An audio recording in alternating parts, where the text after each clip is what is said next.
Hello, Veronica. It's Mr. Shawn here to read another story to you today. I hope things are going well for you and you're enjoying the sunshine when you can, getting outside, playing, just having some fun. So let's see what today's story is. The Lucky Hat by Anne Harth. The Lucky Hat.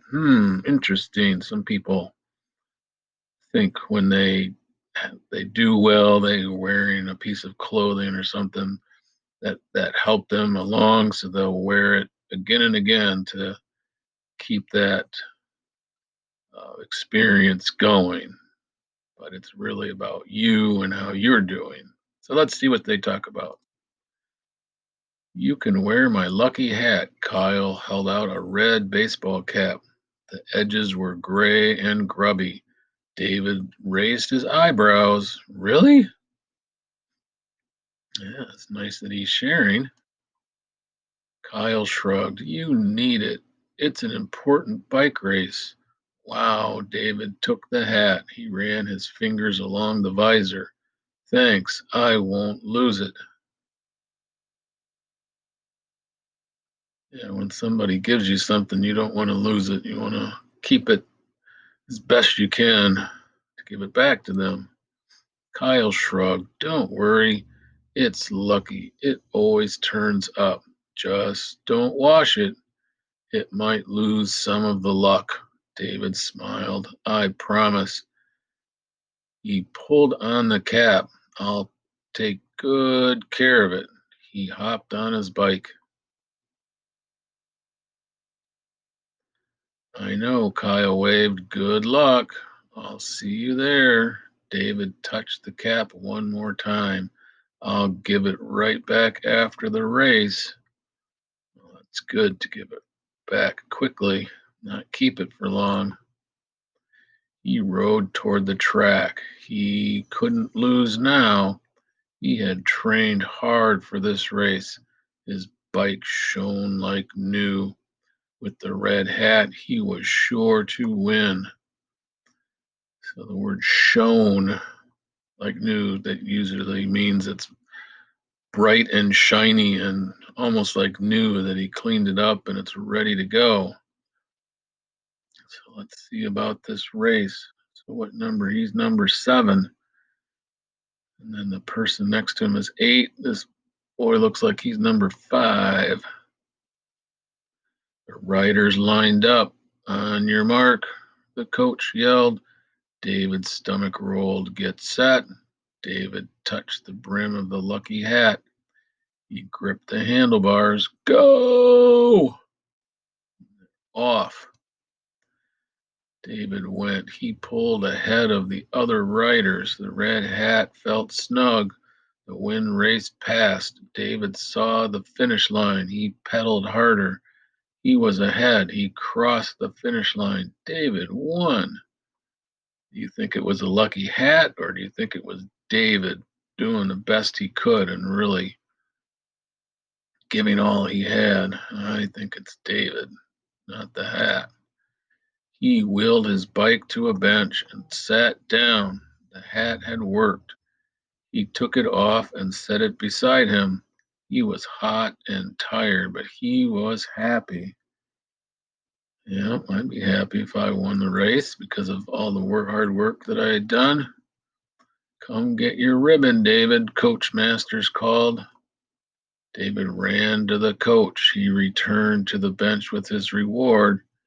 He reached for Kyle's lucky hat. His hand stopped above the seat. The hat was gone. Oh, what happened to the hat?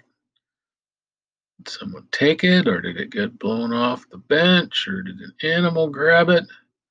He must have not been gone very long to get his trophy. Now they called it a ribbon. That doesn't look like a ribbon to me. It looks like a trophy. See on the bicycle there? Usually, when you get a trophy, it has a picture of the sport or whatever thing you were doing. David felt the top of his head. He looked under the bench. He looked at the people around him. No one was wearing the red cap. Whew. Uh-oh. He's going to have to look more farther. Kyle had trusted him with his lucky hat. David had lost it. David looked in garbage cans and under picnic tables.